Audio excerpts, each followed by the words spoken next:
केंद्र ने कोर्ट में पूर्व पीएम राव और मनमोहन सिंह की तारीफ की, कहा लाइसेंस राज से मुक्ति दिलाई।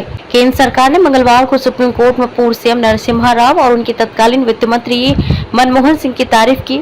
उसने सन 1991 में आर्थिक उदारीकरण की शुरुआत करने के लिए राव और सिंह की सराहना की। अदालत में सरकार ने कहा कि इस कदम से प्रभावी रूप लाइसेंस राज का युग समाप्त हो गया। 9 न्यायाधीशों की पीठ ने की सुनवाई। सॉलिसिटर जनरल तुषार मेहता ने मुख्य न्यायाधीश डी.वाई. चंद्रचूड़ की अध्यक्षता वाली 9 न्यायाधीशों की पीठ को सूचित किया कि राव और सिंह द्वारा पेश किए गए आर्थिक सुधारों ने कंपनी कानून और व्यापार व्यवहार अधिनियम MRTP सहित कई कानूनों को उदार बनाया है। हालांकि उन्होंने इस बात पर भी प्रकाश डाला अगले 3 दशकों के बाद की सरकारों ने उद्योग विकास और विनियमन अधिनियम 1951 में संशोधन की आवश्यकता नहीं समझी।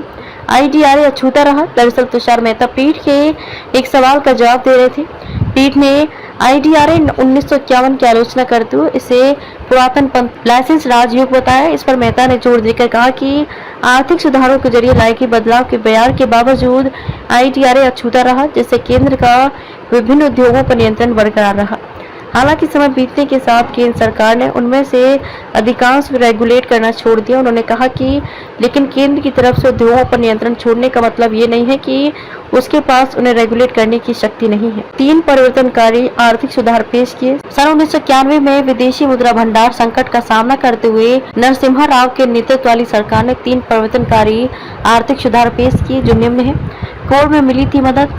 राष्ट्रीय हित में और कोविड-19 महामारी जैसे हालातों में केंद्र की तरफ से इस नियामक नियंत्रण को बरकरार रखा गया था।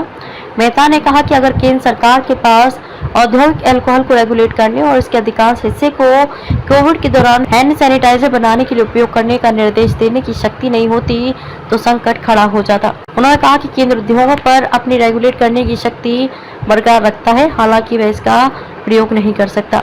यह उन स्थितियों से उत्पन्न होने वाली अप्रत्याशित जरूरतों को पूरा करने के लिए जो अभी विचार के दायरे में नहीं है।